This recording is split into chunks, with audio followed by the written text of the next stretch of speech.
All right, hello, and welcome to episode 1 of the official, unofficial Acts2 Network podcast. My name is Steven. I'm Isaiah. And we are excited to relaunch. Well, I'm excited. I don't know if Isaiah's excited, but I'm down. we are, whether we're excited or not, rebooting the podcast. And we're rebooting the podcast because as we grow, as our network scales, it is quite difficult to keep track of everything that's going on. Even through all the different ways we try to update each other. And so we want to tell stories of what God is doing at our church. And there's so many neat things that are happening. There's so many behind the scenes sort of stuff. There's ministry partners that come in and help and that we get to do really cool things with. And so we want to talk about those things and feature those things. Yeah, so for this first episode, we thought it might be good to just talk a little bit about what is the Acts2 Network and like why did we change our name? Yeah. Does that mean anything?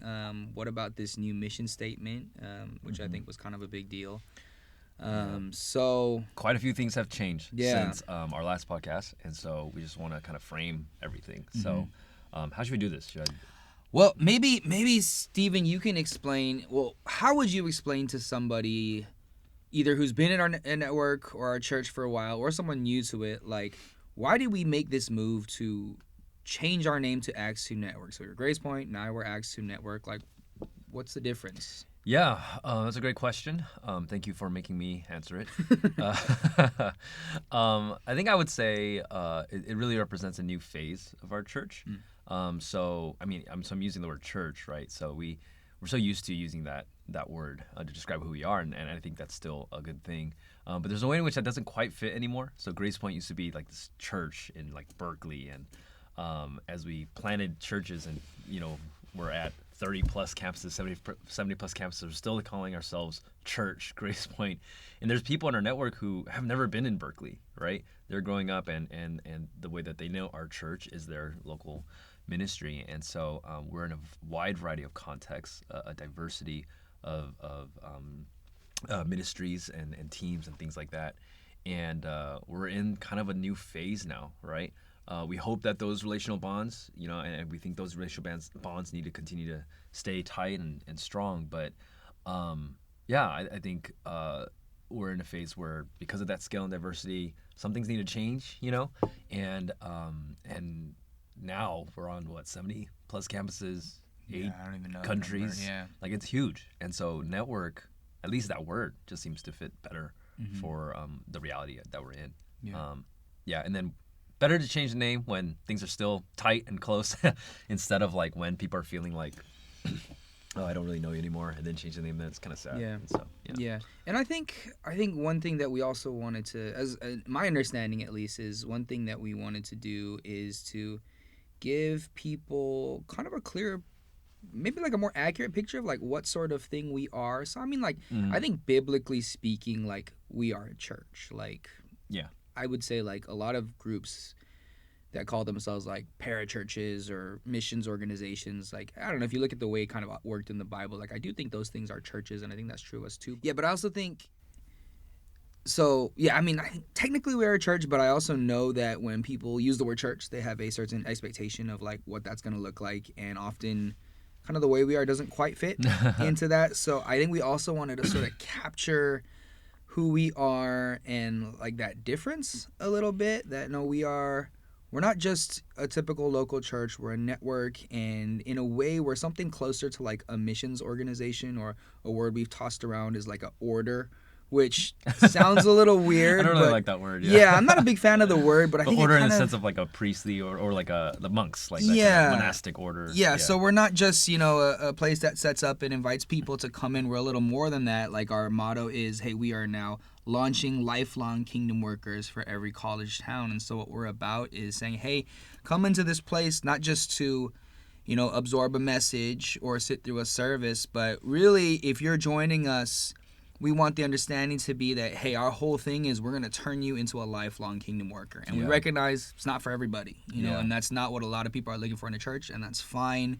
And we don't want to denigrate people who don't want to join, or other churches who work differently from us, but we feel like that's sort of the mission that God has called us to take people and say, hey, if you really want to be discipled in this way of becoming a lifelong kingdom worker, kind of, in, I guess, the Acts2 Network fashion, then we have something really robust for you. But if not, that's okay. And we want you to know, like, there are plenty of other good churches out there and that sort of thing. Yeah. And so, like, I think even, so a lot of our local ministries have kind of rebranded themselves as college church, right?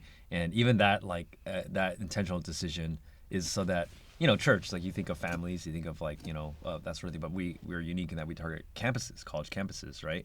And so it is strange, like, someone steps in and, like, oh, this church is all college students. That's very atypical, right? So just trying to signal that through the word, like, college church.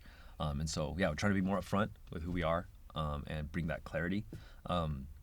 One phrase that keeps standing out to me from this whole time has been clarity is kindness, right? So trying to be more clear about who we are, even though there's a part of me that wants to, like, fight that battle to, like, reclaim the word church to, like, make it mean what it actually means and change expectations. But yeah, that's a whole other podcast topic. And so it is. So I think our new slogan, right? Launching lifelong kingdom workers from every college town. It used to be Acts2 church in every college town. And that felt tough to leave that behind. I feel like that was. I think we all thought, like, we were gonna be pursuing that mission till the day we die, or when Jesus comes back. Yeah. And it's like, oh, who are we now that we've moved on from that motto? But I don't know, maybe Steven, you could kind of share some insights into, like, what went into the thinking behind that and how we decided to kind of switch and why. Yeah, well, like, before jumping into that, like, Acts2 Network, like, we felt Acts2, there were a lot of terrible names that we had. No, in retrospect, bad names.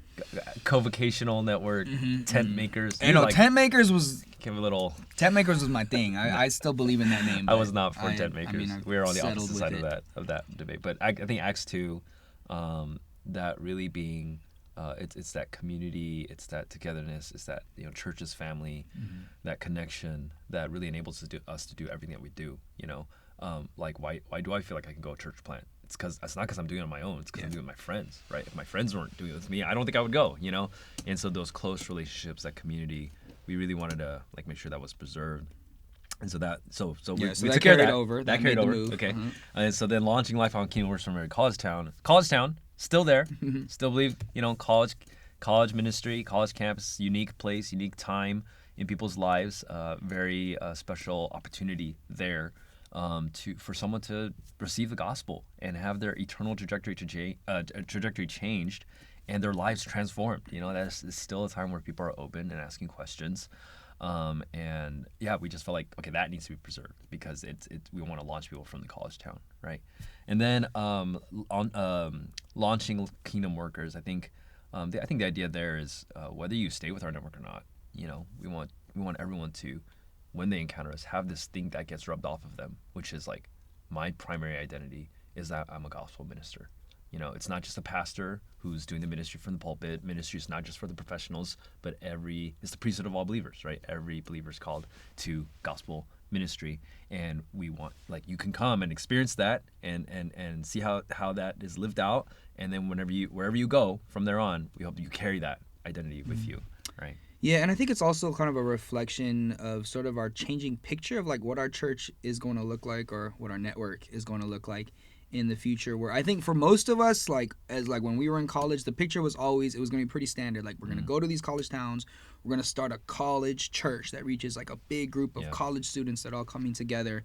And yeah, we had other ministries, but that was always the focus. But I do think as time has gone on, we're beginning to see, well, maybe God wants more than that, in the sense of, man, there's all these other ministries that we want to invest in, maybe just as heavily as college. Like, I feel like youth is really starting to kind of pick up steam. I think international ministry is really big for us. I mean, we've made the move to, like, foreign missions. So it's like, oh, it's not just that we want to build a lot of college churches. It's what we really are about is finding people and saying, hey, join us in this mission of doing kingdom work wherever the context may be. And I think we're starting to sort of see the genesis of that in a lot of different areas. So we felt like, I think, this new motto sort of captures that reality in a way that the old one didn't. Like, the old one's maybe a little too limited. Yeah, very kind of narrow scope. Yeah, for what we're thinking about now. Yeah, because, I mean, like, there's a bunch of college towns that can't sustain, like, the kind of co-vocational ministry that we do. Some places are so remote. There's not a lot of industry there. It's really hard for us to like move a team and start a church there. Yeah. But we still want to reach that campus, and so the idea is not going there and planning a college church, but launching people, into kingdom work. And then I think that this last word, lifelong, that's the one that's been standing out to me personally. Just the idea that as our church has gotten older, as people have gotten older, and maybe they can't do college ministry anymore, right? Health reasons or whatever. It's like what meaningful ministry are you able to do then?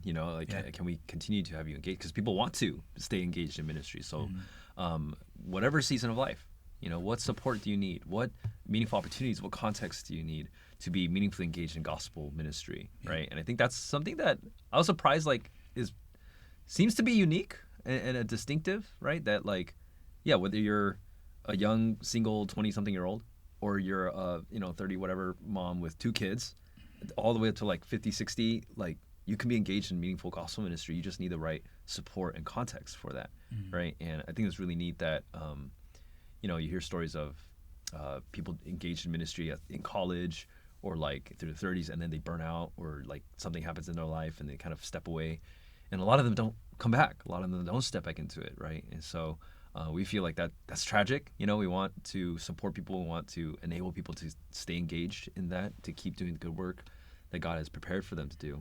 Yeah, so one thing we say a lot is everyone needs ministry. I think that's really one of the driving principles behind everything we do. And the reality is, we if our whole thing is just pouring back into our church and trying to make our church as awesome as possible, you're just gonna run out of things to do eventually. And a lot of what I think motivates us is everyone needs ministry, not because we just keeping people busy, but because that's the best thing for growth. It's the best life to live when you have people and kingdom causes to actually invest yourself in. And so, man, it's a lot of work sometimes because we're trying to just construct ministry for people. We're always in okay, what is a new frontier we can open up, and how can this person who maybe doesn't like being on the front lines of college ministry, how can they still be a part of the team and still be a part of kind of the greater work that we're doing? So I think in that way, that lifelong really captures kind of a pretty important aspect of us. Yeah, and it's another aspect of lifelong is not just my life, but it's the relationships we have. We say we have covenantal relationships that I throw in my lot with you. We're in it for the long haul. Okay, we're in it for the long haul together, and how do we all be actually and feel unified in this gospel work that we're doing, right? And maybe you can't do college ministry, but man, you're engaged in youth, or you're engaged in ECM or these other things, and we can have that shared mission still, because we're committed to one another, Yeah. So one other new development since in the past, I guess, 2 years is this thing that we call the way of life. Yeah. Go on our website. It's right. It's there. Yeah. It's very front and center. Could you explain to the uninitiated, what is our way of life? Yeah. Why did we come up with that? Why do we have that? Yeah. If I were to put it in just conventional terms, it's sort of like our core values, but it's a little bit more than that, because it's boiled down into what does this look like? How is this actually lived out in practice? So it's a little more concrete, I think. But I think as we were trying to figure out, as we were going through this name change and stuff, we were thinking about who we are. What are the things that we want to clarify for people? What does it mean to be part of our network? What are you, if you're embracing that, if you want to join that, what exactly are you joining? What are you committing to? And we wanted to clarify that. We tried to boil it down to those essential things, right? And tried to do it in a way that was concise and memorable and short. It was very challenging. It was hard. Went through many iterations. Yeah. And it's got a cool 5, 4, 3, 2, 1. But if you add it up, it's 15 things. So it's a lot. It's a lot. I think it's again trying to provide that clarity. But I like the phrase "way of life" because it really does capture that the way we're able to do all these things is that all of us have sort of agreed, this is the way that we feel God has called us to live. It might not be how every Christian needs to live, or it might not be for everyone, but this is the way we feel like God has called us to live. And when we do that, it enables so much amazing, it's the branch that you're sitting on, you know, that you don't want to cut off, you Yeah. know, but it's what makes the whole thing work. And Yeah. so, yeah. So like what you're saying about the clarity is kindness thing, I feel like the word of life, way of life, Yeah. really feeds into that, because we want people to be able to kind of have a picture like, okay, hey, if you're considering joining the Acts2 Network, what does that mean? What does that look like? Well, here it is. You know, Yeah. this is the way we set up our lives, and it's not easy. It's a lot of stuff on there, and we're not apologetic about that because we think it's a good way to live. Yeah. It's not the only way to live. You know, you don't have to do this. Again, you know, we totally respect your decision if you feel like it's not for you, but we want to be upfront about it. And I feel like, yeah, maybe in times past, like that was sort of in the air, and we sort of kind of by default did it. It was the culture, but it wasn't ever like really spelled out. So yeah. So I'm sometimes glad people we get did confused. this. Yeah. Some people are like, "Is this like an essential part of the way of life?" You're Yeah. like, no, that's not. Yeah, You know, like that's, what are that's not a deal breaker. the necessary parts almost. Yeah. So kind of having laid that out, my hope is that, you know, like for college students or whoever's new to our group, like that'll just give them more clarity and kind of, hey, like here it is. You know, are you interested? If you're not, again, that's fine. But if you're interested, yeah, this is what it looks like. Yeah, but I think to add to that, like it is hard. It's not easy, right? But I think it's amazing to see the variety of people at our church who have embraced it and are growing in it. You know, it's not just for like, I don't know, like AP level, SWAT level, like Navy SEAL kind of Christians, Yeah, you know? yeah. Like it's hard, but the way we're able to do it is because, again, we're doing it together, right? And then, you know, we're hoping to not just clarify it, but create tools and things like that to help people understand, like, how do you grow into this, right? Because it's not something we expect like a college freshman to jump into, or even a, you know, high school youth. It's something we expect people who graduate and want to join us to embrace. And it's not like it's a surprise either, because our college ministries have that same vibe, that same feel, that ethos, right? That where people there are living the way of life. And so it is something that's like, as you experience it, as you grow into it, as you practice it, maybe you begin to appreciate it. You feel your life kind of growing in capacity to handle it, and you grow in relationship with other people, and you can tackle it together.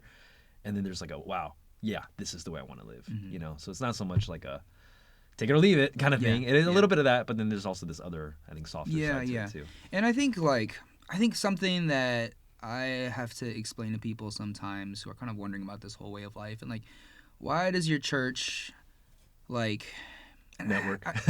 Well, why is your church like this, essentially? Yeah. You know, and why do you like set the bar so high? And I mean, just that's the reality of it. Like we set a high bar. And I don't know. I think my response to that is usually like, you know what? It takes all types to reach our world. You know, and like, you know, there's different denominations. I don't think that's necessarily a bad thing, because, you know, some people they need like that more charismatic aspect, you know, people like you who are, you know, I don't know, more emotional and like to cry and things, you know. I'm just kidding, but you know, I do like to cry. Okay, I don't know if you like to cry, but you I don't know, cry. that was gonna Yeah, but you know, and for them, like that kind of charismatic, high emotion sort of experience is very helpful, you know. Whereas for other people who are more reasonable like me, no, I mean, you know, people who are just, you know, not as into that, right? You know, they'll find kind of a different expression.